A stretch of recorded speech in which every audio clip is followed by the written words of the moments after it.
ኢትዮጵያ ቅድስት ሀገር ነች ይባላል። ምን ማለት ነው ኢትዮጵያ ቅድስት ሀገር ነች ማለት?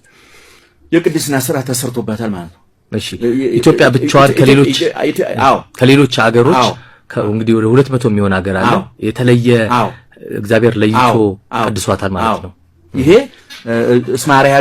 እስማሃሪያ እግዚአብሔር ለጽዮን እግዚአብሔር ለምሳሌ ኢየሩሳሌምን መርጧል። እንደውም እዝራ የሚለን መጽሐፍ እዝራ ላይ ምንድነው የሚለን? እግዚአብሔር ከእንስሳት በግን ከአይዋፍ ርግብን ከአዝሬት ስንዴን ከአትክልት ወይንን ከሰው አብርሃምን መረጠ ይላል። ሀገር ይመረጠ ኢየሩሳሌም። እንደውም ኢየሩሳሌምን ሀገሬ ነው የሚላት መጽሐፍ ቅዱስ። የእግዚአብሔር ሀገረ እግዚአብሔር ነው የምትባል የእግዚአብሔር ሀገር ናት ኢየሩሳሌም። በመጀመሪያ ደረጃ አዳም ሲፈጠር ከእንስሳት ከአራዊት ከአይዋፍ ተመርጦ ነው ምርጥ ነው እሱ። ከመላእክትም የበለጠ ክብር ተሰጥቶት ነበር። ኋላ ግን ሰው ወደ እንስሳነት ሲወርድ ሰው ኑህ የተመረጠው ምንድነው? ያሸናፊዎች አሸናፊ ይባላል አይደል? የምርጦች ምርጥ ሆነ።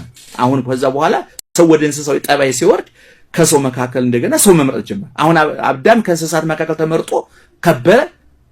አብርሃም ግን ከሰው መካከል ነው እንደገና መርጦ ነው። ምክንያቱም ሰው ወኮነ ከመንስሳው ተመሰሉሙ ሰው እንስሳዊ ጠባይ አውሬያዊ ባህሪ ሲያሳይ ከተፈጠረበት ዓላማ ሲያሽቆለቁል ምርጫ ይጀምራል። ከዛ በኋላ ምርጫ ይጀምራል።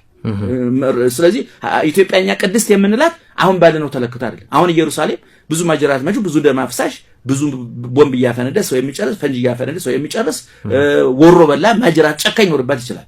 እየተናገርን ያለነው በዛ ውስጥ የተሰራው ስራ አንደኛ፣ ሁለተኛ በዛ ውስጥ ደግሞ ትልልቅ ሰዎች ተነስተውባታል። አሁን እኛ ቅድስት የምንላት ቅድም እንዳልኩህ ላለፉት 3000 4000 ዓመታት ሃይማኖት የተሰበከባት በጎ ስራ የተሰራባት በታሪክ ደረጃ ከአክሱም ጀምሮ ወደ ታች ስትመጣ የእግዚአብሔር ስም ሲጠራባት የነበረች ማለት ነው። እንግዲህ የክርስቶስ ጉባኤ ቅዱስ ነው ስንል ይሁዳ የለም ይያልና አይደል? ይሁዳም ክርስቶስ ጉባኤ ነው ያለው። ስለዚህ ቅድስት ናት።